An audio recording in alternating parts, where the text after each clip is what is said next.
Cannabis cafes. Entertainment zones are coming to a city near you. Senate Bill 969, authored by, you guessed it, our favorite party animal, Senator Scott Wiener, will let local governments designate entertainment zones where bars and restaurants can sell alcoholic beverages for people to drink on public streets and sidewalks. Some organizations, such as California Alcohol Policy Alliance, oppose SB 969 because it could contribute to drunk driving accidents and increased alcohol mortality rates.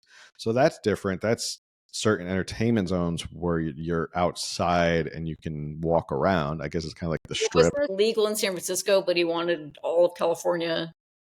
Yeah, it was kind of like pilot program in San Francisco. They tried it out, and now I guess anywhere in California there's certain areas that can be designated. It's local government, so it'll be up to the cities to figure out if they even want to have them. They may not. Some places might not even implement them. Let's see. The other bill is AB 1775, legalizes Amsterdam-style cannabis cafes, allowing lounges to also sell food and drinks that aren't prepackaged.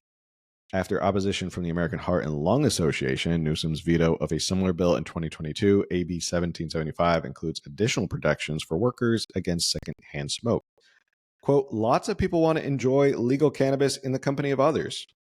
Bill author, Assemblymember Matt Haney, also a San Francisco Democrat, said in a statement, quote, and many people want to do that while sipping coffee or eating a sandwich or listening to music.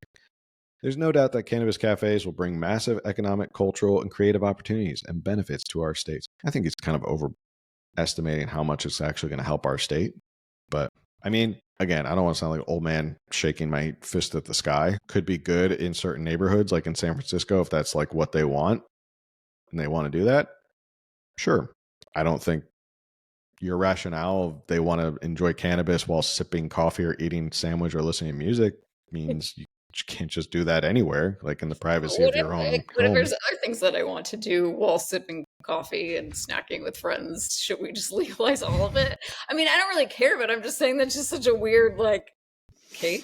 Yeah, like Matt Haney went, he was at a nice cafe in San Francisco somewhere, and he's sitting there going, man, what I wouldn't give for a big fat joint right now, like just to get really blitzed and high.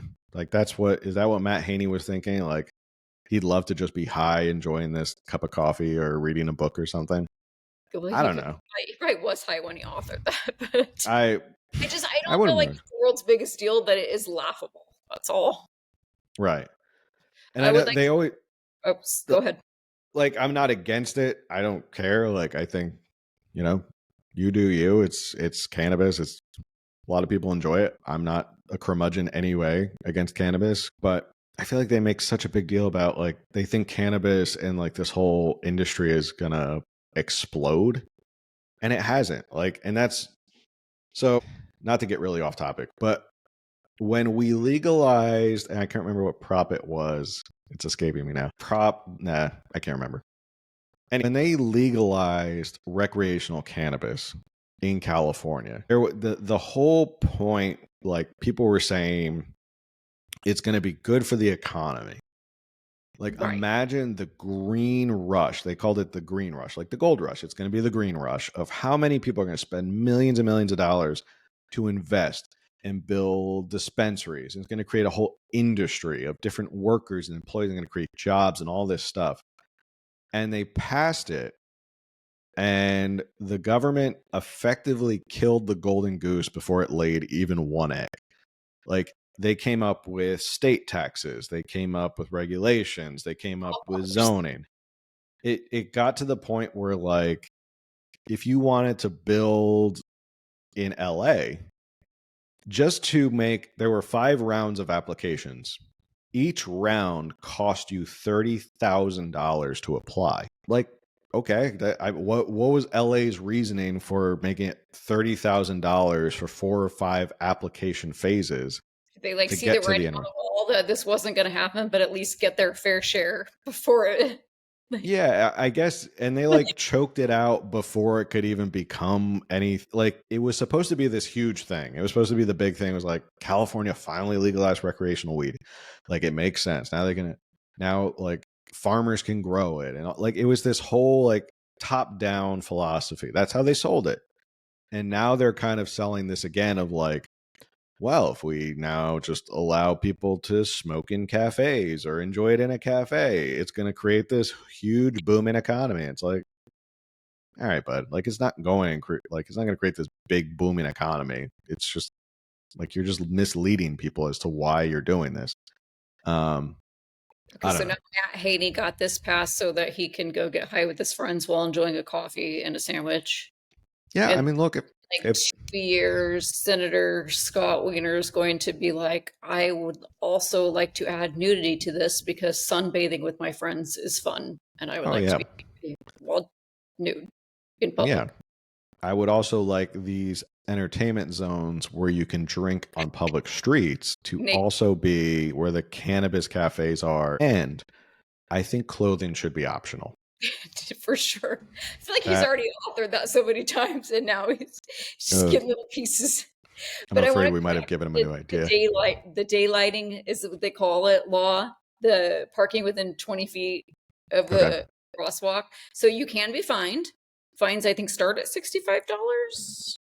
Violating the law, 65 plus a $12.50 administration fee. And the reason is this law aims to improve pedestrian safety by daylighting intersections, making it easier for drivers to see pedestrians and other vehicles. So I think that's what you basically said. Yeah.